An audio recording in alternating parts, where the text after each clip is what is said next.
भारताचे एक सार्वभौम समाजवादी धर्मनिरपेक्ष लोकशाही गणराज्य घडवण्याचा सामाजिक आर्थिक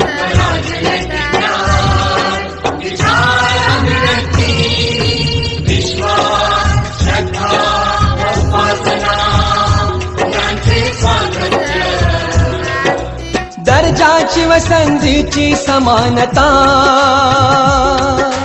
निश्चितपणे प्राप्त करून देण्याचा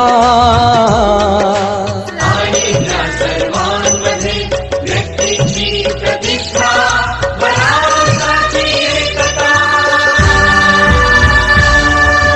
आणि एकात्मता